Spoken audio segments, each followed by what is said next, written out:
sa lahat ng mga nagfa-follow po sa atin dito para matutunan kung paano i-reverse yung kanilang mga sakit.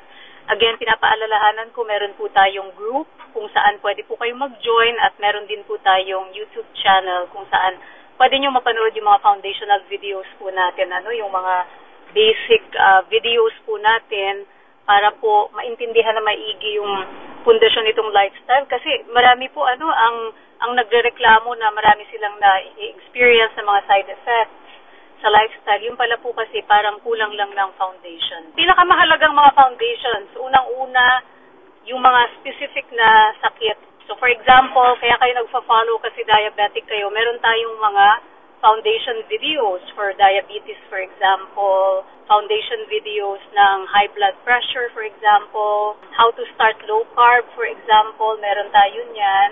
Meron tayong video about side effects.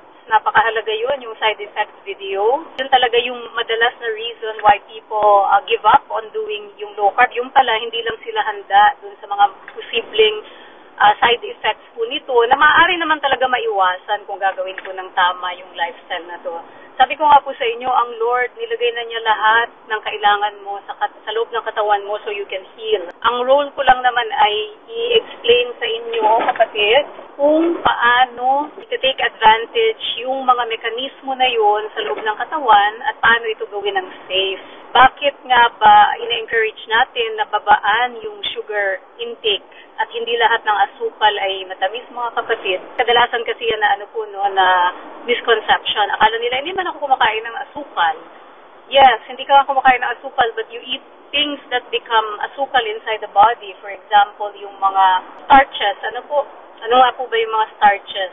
Yun yung rice, yun yung patatas, yung mga pasta, right? Different kinds of noodles, mga kapatid. Yung mga colored drinks, so simple sugars, juices, soda. So, yun po yung common misconception. Sabi, Doc, naman ako, low carb naman ako, naka-brown rice na ako. Kapatid, ganun pa rin po yun. Yung brown rice will have 8 teaspoons ng asukal. Regular rice, yung kulay puti, will have 10 teaspoons. So, halos wala din siyang pinagkaiba po, It's all about understanding the basic foundation. Kung wala pa po pala kayong food guide, yun yung pinaka-best is for you to get the food guide. Saan matatagpuan yung food guide? Doon po sa atin pong group. So mag-join kayo doon sa group, nandun siya sa welcome package, or you can send a message, yung mga admin natin sasagot sa inyo.